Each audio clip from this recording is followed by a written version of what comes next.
என்னதான் ஒரு மனிதர் எவ்வளோதான் வேடம் தரித்தாலும் போலியாக நடித்தாலும் ஏதேனும் ஒரு கட்டத்தில் அவங்களுடைய வேஷம் கலைஞ்சி தொங்கும் சொல்லுவாங்க, கிழிஞ்சி தொங்கும்னு சொல்லுவாங்க. அப்படி தான் இருக்குது திரு ஏகலைவன் அவர்களுடைய ஒரு சில காணொளிகள். குறிப்பாக கடைசியாக அவர் போட்ட 2 காணொளிகள் பார்த்தேன். இது நான் எதிர்பார்த்தது. நாம் தமிழர் தம்பிகள் எதிர்பார்த்துருக்க மாட்டாங்க. திரு சீமான் அவர்கள் குறித்து ஏகலைவன் போட்ட வீடியோவை ஒரு முறைக்கு 5 முறை பார்த்தேன். குறிப்பிட்ட ஒரு சொல்லாடல் வச்சு நான் முடிவு பண்ணேன், இவர் தாவேக்காவுக்கு ஆதரவாக இருக்கிறாரு. லயலமணி புகழ் பாடுவதில் அப்படியே நாக்கு தள்ள தள்ள பாடுறாரு, பார்த்துருப்பீங்க நீங்கள். ஒரு மனிதர் நீங்கள் எந்த சாதியனா நீங்கள் இருந்தங்க, ஏதேனும் ஒரு இடத்துல நீங்கள் உங்களை அடையாளப்படுத்த நீங்கள் முயல்றீங்கன்னு சொன்னால் அப்போயே உங்களுக்குள்ளே சாதி இருக்குதுன்னு அர்த்தம். என் சாதியை தெரிஞ்சுக்கிறதுல நிறைய பேருக்கு ஆர்வம் வந்திருக்கு. நான் சாதியற்றமாக இருந்திருக்கிறேன், அதை நான் வாழ்ந்தும் காட்டிகிட்டு இருக்கிறேன். இதுதான் முக்கியம். யாரெல்லாம் தமிழ் தேசியம் பேசுகிறாங்களோ அவங்க பார்த்திங்கன்னா சாதியை அடையாளப்படுத்த மாட்டாங்க. இதுதான் அடிப்படை. ஒரு கட்சியின் தலைவர் சீமான் சாமான்னு பேசுகிறான், அதை கண்டிக்க துப்பு இல்லை. இந்த 2 காணொலியுமே லயோலமணி குறித்தே அவர் போட வேண்டிய கட்டாயம் என்ன?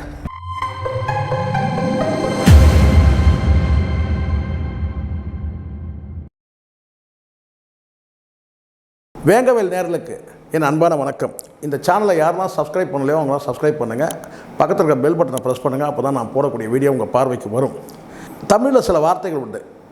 எங்கள் அப்பன் குதிரைக்குள்ளே இல்லைன்னுவாங்க. அப்படியே என்னென்னு சொல்லுவாங்க, பூனைக்குட்டி வெளியே வந்தது அப்படின்னு சொல்லுவாங்க. இது ரெண்டுமே எதுக்கு சொல்லுவாங்கன்னா, என்ன தான் ஒரு மனிதர் எவ்வளோ தான் வேடம் தரித்தாலும் போலியாக நடித்தாலும் ஏதேனும் ஒரு கட்டத்தில் அவங்களுடைய வேஷம் கலைஞ்சி தொங்கும் சொல்லுவாங்க, கிழிஞ்சி தொங்கும்னு சொல்லுவாங்க. அப்படி தான் இருக்குது திரு ஏகலைவன் அவர்களுடைய ஒரு சில காணொளிகள். குறிப்பாக கடைசியாக அவர் போட்ட 2 காணொளிகள் பார்த்தேன். இது நான் எதிர்பார்த்தது. நாம் தமிழர் தம்பிகள் எதிர்பார்த்துருக்க மாட்டாங்க. அவங்களும் அந்த காணொளி பார்த்துருப்பாங்க. நான் அனுமானிக்கக்கூடியது கூடுமான வரையில் நான் சொல்கிறேன். நான் ஒரு பெரிய ஞானிலாம் கிடையாது. நான் அனுமானிக்கிறத பார்த்திங்கன்னா ரொம்ப நுணுக்கமாக அனுமானிப்பேன். ஒரு சில வார்த்தை சொல்லாடல்களை வச்சு இவங்களுடைய நோக்கம் என்னன்றதை நான் தெரிஞ்சுப்பேன். திரு சீமான் அவர்கள் குறித்து ஏகலைவன் போட்ட வீடியோவை ஒரு முறைக்கு 5 முறை பார்த்தேன். அவர் பாலா அவர்களோட பேசின அந்த காணொலியும் தனியாக போட்ட அந்த காணொலி ஒரு முறைக்கு 5 முறை பார்த்தேன். குறிப்பிட்ட ஒரு சொல்லாடல் வச்சு நான் முடிவு பண்ணேன், இவர் தாவேக்காவுக்கு ஆதரவாக இருக்கிறாரு. ஆனாலும் என்னால் அதை வெளிப்படையாக சொல்ல முடியல. ஏதாவது ஒரு இடத்துல தாவேக்காவை ஆதரிச்சிருந்தார்னா நான் சொல்லியிருக்க முடியும். ஆனால் நான் மனசுக்குள்ளே முடிவு பண்ணது என்னென்னா, இவர் தாவேக்காவுக்கு ஆதரவாக இருக்கிறார், சீமான் அவர்களுக்கு எதிராக இருக்கிறார். அதை நான் முடிவு பண்ணேன். இப்போ பார்த்திங்கன்னா அடுத்து ஒரு சில நாள்லாம் கிடையாது, அடுத்தடுத்த நாட்கள்லேயே பார்த்திங்கன்னா அவருடைய காணொலியிலே அதை வெளிப்படுத்துகிறார் பாருங்கள். லயலமணி புகழ் பாடுவதில் அப்படியே நாக்கு தள்ள தள்ள பாடுறார், பார்த்துருப்பீங்க நீங்கள். நான் இப்போது ஒரு விஷயத்த சொல்கிறேன், கிளியர் பண்ணிடுறேன். முதல்ல ஒரு விஷயம் சொல்கிறேன் பாருங்கள். எனக்கு இந்த சாதிய பார்வையே கிடையாது. அப்படி யாருக்காவது சாதிய பார்வை எனக்கு இருக்கிறதா நீங்கள் நினச்சிங்கன்னா என்னுடைய குடும்பத்தை நீங்கள் ஆய்வு செஞ்சுக்கிங்க வேணாம். அதை நான் இங்கே சொல்லி அதை பெருமை தேடுறதுல அர்த்தம் கிடையாது. நான் சாதியற்றவன், நான் சாதியை விரும்புனதில்லை. அதுக்கு பார்த்திங்கன்னா என்னுடைய வாழ்க்கை முறையே அதுக்கு சான்று. அதை இங்கே நான் வெளிப்படுத்த வேண்டிய அவசியம் இல்லை. ஆனால் ஒரு விஷயம் நான் சொல்கிறேன், ஒரு மனிதர் நீங்கள் எந்த சாதியனா நீங்கள் இருந்தங்க, ஏதேனும் ஒரு இடத்துல நீங்கள் உங்களை அடையாளப்படுத்த நீங்கள் முயல்றீங்கன்னு சொன்னால் அப்போயே உங்களுக்குள்ளே சாதி இருக்குதுன்னு அர்த்தம். நான் எந்த இடத்துலையும் நான் எத்தனையோ பேர் கேட்டிருக்காங்க, இந்த தாடியை வச்சு நீங்கள் என்ன சமூகத்தை சார்ந்தவர் அப்படிலாம் கேட்டிருக்கிறாங்க. தைரியமாக பேசுகிறீங்கன்னு சொல்லிட்டு ஒரு குறிப்பிட்ட தென் மாவட்டங்களை சார்ந்த சாதியான்னு கேட்டிருக்கிறாங்க. என் சாதியை தெரிஞ்சுக்கிறதுல நிறைய பேருக்கு ஆர்வம் வந்திருக்கு.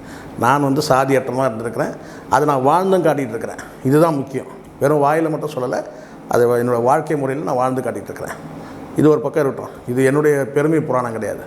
இப்போது ஐயா ஏகலைவனை தமிழ் தேசியம் பேசுகிறவர், யாரெல்லாம் தமிழ் தேசியம் பேசுகிறாங்களோ அவங்க பார்த்திங்கன்னா சாதியை அடையாளப்படுத்த மாட்டாங்க. இதுதான் அடிப்படை. இப்போ நீங்கள் ஐயா ஏகலைவன் ஐயாவை நீங்கள் எடுத்துக்கிட்டிங்கன்னா அவர் புகழ் பாடுறது யாருன்னு பாருங்கள். லயோலமணியை பாடுறார். சரி, புகழ் பாடக்கூடிய அளவுக்கு தகுதியான நபரா அப்படின்னு பாருங்கள். நான் சொல்கிறது என்ன, அவர் எப்போ புகழ் பாடுறாருன்னா, இந்த தமிழ்நாடு பாடநூல் கழகத்துக்கு அவர் தலைவராக போட்ட பிறகு அவருடைய புகழ் பாடுறாரு, சிலாகிக்கிறார். அடிப்படையில் நான் சொல்கிறேன், இந்த தமிழ்நாடு பாடநூல் கழகத்துக்கு முதல் காணொலியில் லைலாமணியோட விட்டதும் தொட்டதுமா சில தகவல் சொன்னார். இந்த காணொலி போட பிறகு ஏதோ கம்யூனிகேஷன் வந்திருக்கும் போல இருக்கு, கூடுதல் தகவல்லாம் சொல்கிறாரு. அவர் பட்டதாரின்னு சொல்கிறாரு. நான் பிரச்சனை இல்லை, எனக்கு அது அவர் பட்டதாரியா இல்லையான்றதெல்லாம் வேறு. நான் இருக்கிற விஷயத்தை மட்டும் பேசுகிறேன். இந்த தமிழ்நாடு பாடநூல் கழகம் 1970, இதை டீட்டெயிலாக பேசியிருக்கணும் திரு ஏகலைவன். 1970 இந்த தமிழ்நாடு பாடநூல் கழகம் வந்து தொடங்கப்படுது. கிட்டத்தட்ட ஒரு 65 பேர் வந்து லைலாமணியோட கடைசியாக வரும்போது 65 பேர். அந்த 65 பேர் 40 பேர் வந்து பார்த்திங்கன்னா இந்திய ஆட்சி பணி சேர்ந்தவங்க, ஐஏஎஸ் படித்தவங்க. மீதி இருக்கிற 20 பேர் வந்து கிராஜுவேஷன் முடித்தவங்க, under graduate, post graduate, anyone. So கிட்டத்தட்ட அப்போது ஒரு 5 பேர் மட்டுமே வந்து பார்த்திங்கன்னா கல்வி தகுதி இல்லாமல் இருக்குது. அப்போ அந்த கல்வி தகுதியில் 5 பேர் இருக்கும்போது பார்த்திங்கன்னா அந்த லிஸ்ட்டில் வந்து லைலாமணியும் வராரு.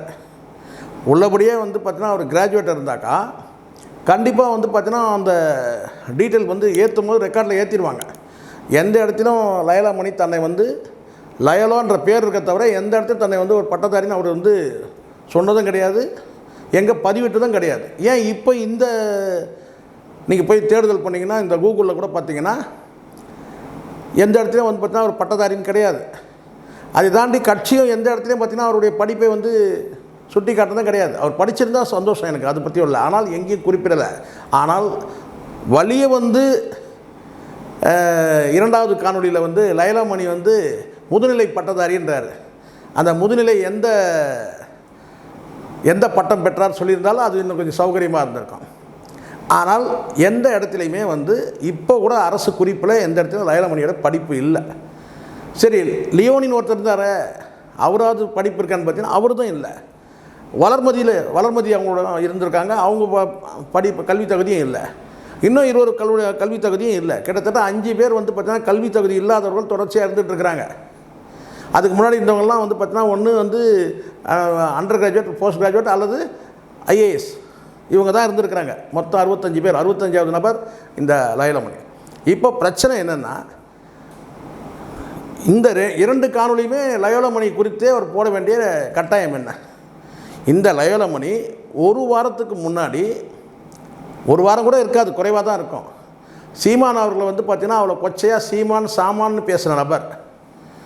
அது சம்மந்தமாக எப்பயாவது வந்து இவர் வந்து ஒரு காணொளி போட்டு இந்த மாதிரி வந்து ஒரு தமிழ் தேசிய தலைவரை அல்லது வந்து ஒரு போராளியை இன்றைக்கி வந்து பார்த்திங்கன்னா இந்த மாதிரி ஒரு கட்சியின் தலைவரை இந்த மாதிரி வந்து பேசுகிறது தப்புன்னு பேசியிருப்பாரா? ஏன் பேசலை? கண்டிச்சிருக்கணும்ல. நான் பேசியிருக்கேன், நான் கண்டிச்சிருக்கிறேன், இன்னும் பலரும் கண்டிச்சிருக்கிறாங்க. சீமானோட பயணிக்க கூட கண்டிச்சிருக்கிறாங்க. நான் சீமானோட பயணிக்கலை, ஆதரிக்கிறேன், ஆனால் நான் கண்டிச்சிருக்கிறேன். நியாயமாக பேசணும். சீமான் அவர்கள் உதயநிதியை போய் சந்தித்தார்னா அதுக்கு களங்கம் கற்பிக்கிறீங்க. அதுவும் ஒரு கல்யாண விழாவில். தாவேகான்ற ஒரு ஆட்சியில் ஒருத்தர் வந்து தமிழ்நாடு பாடநூல் கழக தலைவராக வந்து பதவி ஏற்கிறாரு. அவர் சீமானை கடுமையாக சாடினவர். ஒரு வாரத்துக்கு முன்னாடி தான் அவருக்கு பதவி வழங்கப்படுது. அவரை வந்து பார்த்திங்கன்னா சிலாகிச்சு போடுறீங்க. அதுவும் ஒரு காணொலிக்கு 2 காணொலி. என்ன விளக்கம்? முதல் காணொலியில் வந்து பார்த்திங்கன்னா பலரும் கழுவி ஊற்றுறாங்க, அதுக்கு ஒரு விளக்கம். 2வது காணொலியில் அவர் இந்த பாடநூல் திட்டம்லாம் அதெல்லாம் ஒன்றுமே கிடையாது, ஒன்லி பிரிண்ட் பண்ணி ஒன்லி சப்ளை பண்ணுறவர் மயில்சாமின்னு ஒருத்தர் இருக்கிறாரு. 2 காணொலியில் என்ன வித்தியாசம்னா, முதல் காணொலியில் அவர் வந்து போராட்டம் பண்ணார், உப்பு சத்தியாகிரகம் பண்ணார், ரயில் மறியல் போராட்டம் பண்ணார், இந்திய எதிர்ப்பு போராட்டத்தில் கலந்துக்கிட்டார், தண்டி யாத்திரையில் கலந்துக்கிட்டார். இப்படி வந்து சிலாகிச்சு ஒரு வீடியோ.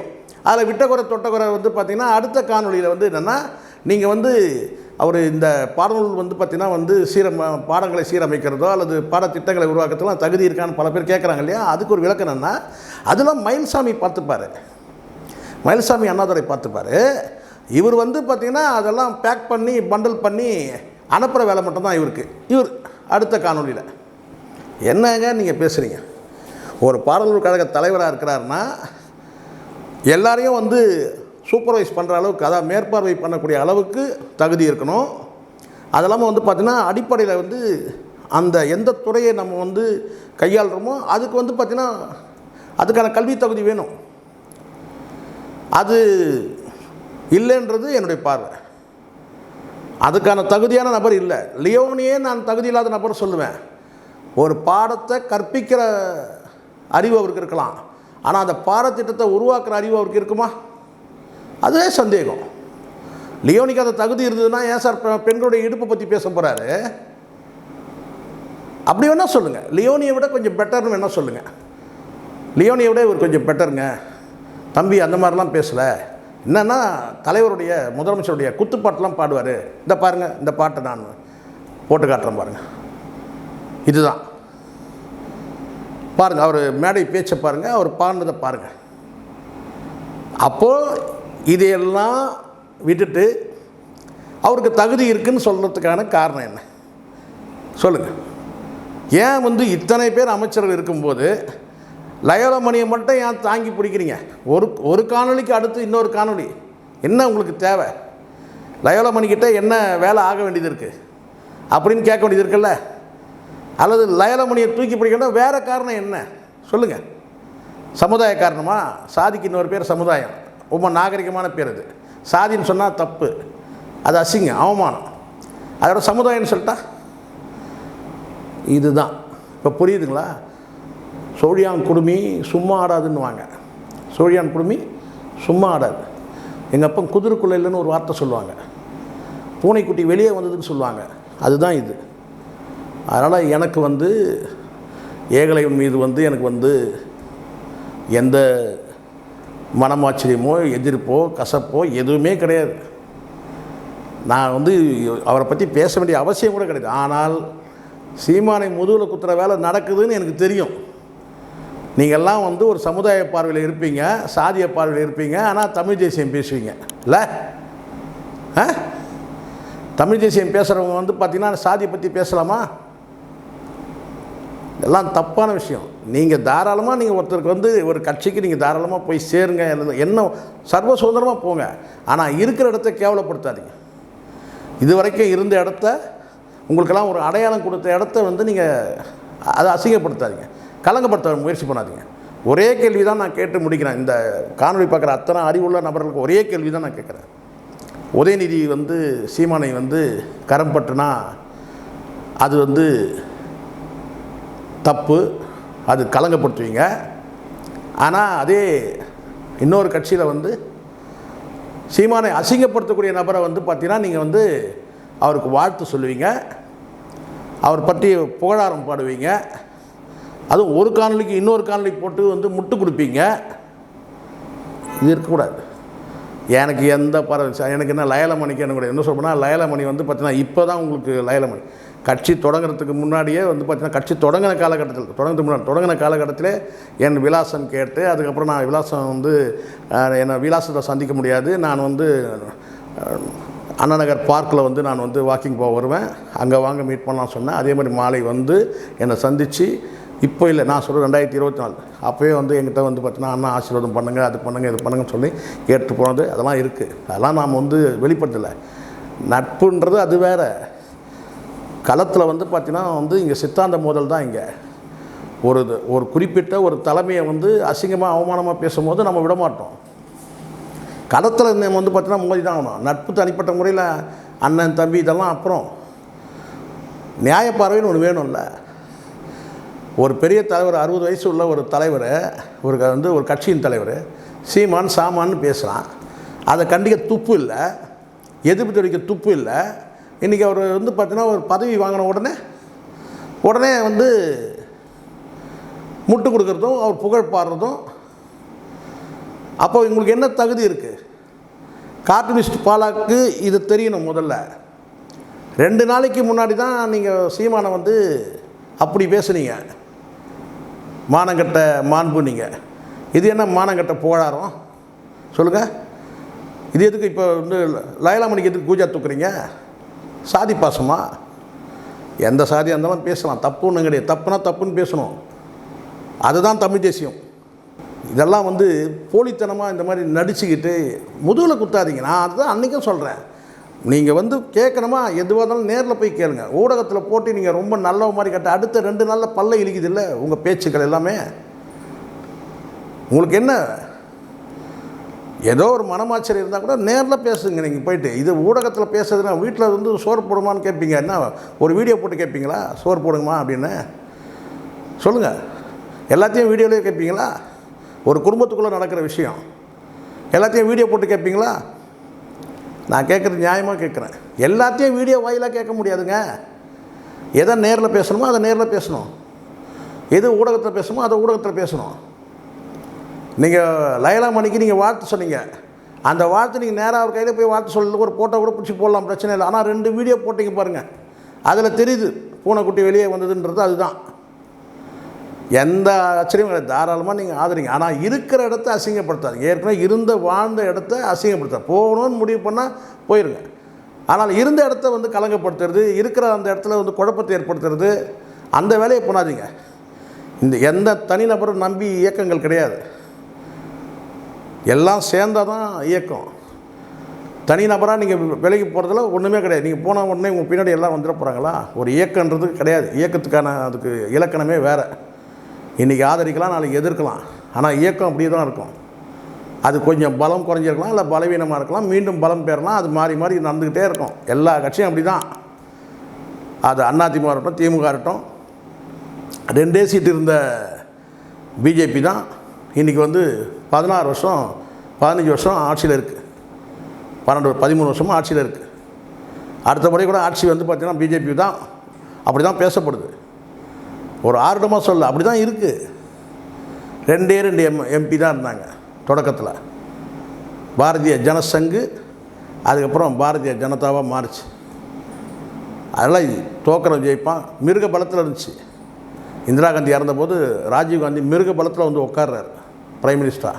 இன்றைக்கி அந்த காங்கிரஸ் 15 வருஷம் தண்ணி குடிச்சுட்டுருக்கலாம், மத்தியில் ஆட்சி அமைக்க முடியல. இதுதான் உண்மை. அதனால் இன்றைக்கி பலம் புரிஞ்சவங்க நாளைக்கு வந்து பார்த்திங்கன்னா பலம் இல்லாமல் போயிடும். பலம் இல்லாதவங்க பலமாக, இதெல்லாம் அரசியலில் மாறி மாறி வரும். ஆனால் அவங்க நிலைப்பாடு வந்து பார்த்திங்கன்னா மாறினே இருக்கக்கூடாது.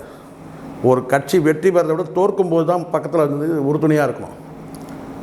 அதுதான் விசுவாசன்றது. அதுதான் வந்து நட்புக்கான இலக்கணம், விசுவாசத்துக்கான இலக்கணம், தோழமைக்கான இலக்கணம், தொண்டர்களுக்கான இலக்கணம். அதில் தான் இருக்குது எல்லாமே. ஸோ அதனால் சும்மா வந்து போகிற போக்கில் வந்து பார்த்திங்கன்னா வந்து ஒரு 2 தட்டிட்டு நம்ம வெளியே போயிடுவோம். வெளியே போகிறதுக்கு காரணம் தேவை. அதனால தான் சீமானவர்கள் தொடர்பு கொள்ளும்போது கூட அந்த கைபேசி எடுக்கலன்னு சொல்லி தகவல் வருது. ஏன்? ஆல்ரெடி ஃபிக்ஸ்டு, முடியாச்சு. இன்னும் ஒரு சில நாட்களில் வரப்போகுது. தாவேகாவில் இணைந்தார் ஏகலைவன் வரப்போகுது. அன்னைக்கு மீண்டும் சந்திக்கிறேன். நன்றி, வணக்கம்.